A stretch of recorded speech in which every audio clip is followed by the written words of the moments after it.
यहाँ जो आंसू पूछने के लिए आता है ना, वो ऐसा और एक दर्द पैदा करता है कि और चिल्ला के रो। कोई आंसू पूछने वाला नहीं संसार में। अगर तुम्हारे कोई आंसू पूछे तो बचना, वो पूछेगा कम, ऐसी व्यवस्था और कर देगा कि तुम अभी तो धीरे से रो रहे फिर और रोगे।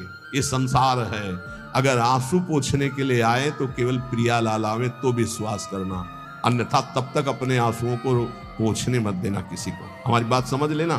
कोई बहुत प्यार दुलार दिखा रहा है, बहुत बच्चों है, उसकी दृष्टि में कुछ तुम्हारे पास जिसके लिए वो तुम्हारे आंसू पूछ रहा है। तुम्हारे आंसू नहीं पूछ रहा है, वो अपनी कोई न कोई वासना, कोई न कोई इच्छा, कोई न कुछ देख रहा है तुम में, इसीलिए। और जिस दिन तुम केवल प्रियालाल का इंतजार, जिसने बांधा है वही छोड़ेगा, जिसने रुलाया है वही आके पुचकारेगा। हमको इंतजार उनका करना है, तब तक रोना बंद नहीं करना है। बिन रोए किन पाइयां प्रेम प्यारा मीत, एकांत में बैठ के रो लाख समझाते। अपने लिए दुनिया रो रही, बड़े बड़े मोटे आंसू गिरते हैं तो लालच लगता है ये आंसू तो श्री जी के लिए। श्री जी की चर्चा में कभी नहीं रोना। कितने को ऐसे देखा है, श्री जी की बात पर, श्री जी के लिए कभी नहीं रोना, और अपनी जरा सी बात पर तो इतने बढ़िया आंसू गिरते हैं, मोटे मोटे आंसू। अपनी प्रतिकूलता, अपनी अनुकूलता के लिए रोना आता है। ए भाई, ये संसारिक लक्षण है।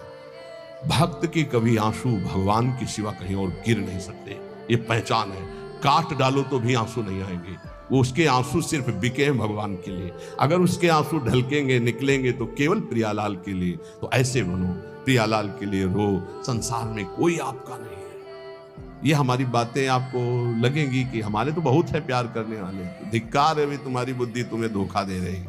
जिस समय पवित्र बुद्धि होगी उस समय देखोगे एक हरि के सिवा कोई प्यार करने वाला नहीं। इसलिए हमारी प्रार्थना मान लो, ये 4 दिन की चांदनी है जो सभा लगी है, ये स्टेशन है। अपनी अपनी गाड़ी आई, छूट जाएगी, निकल जाओगे। तुम भी टिकट लेके बस ऐसे बैठे रहो कि मुझे बातचीत करते हुए समय व्यतीत करना है। किसकी बातचीत? प्रिया प्रीतम की।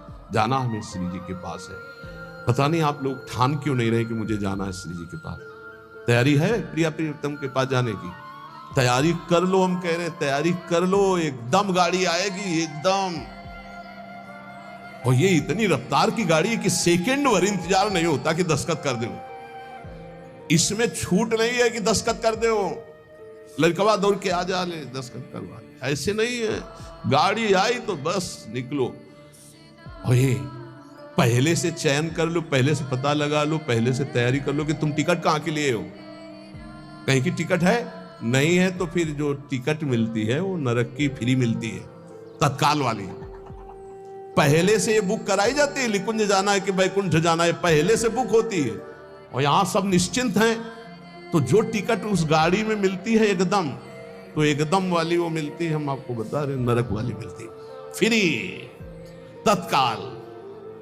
वो तो तुम गाड़ी में भी बैठ जाओगे तो मिल जाएगी, फ्री मिल जाएगी। अगर कहीं पावर लगा के मिलती तो बैकुंठ की, कैलाश की, साकेत की, गोलोक की, इनकी पावर।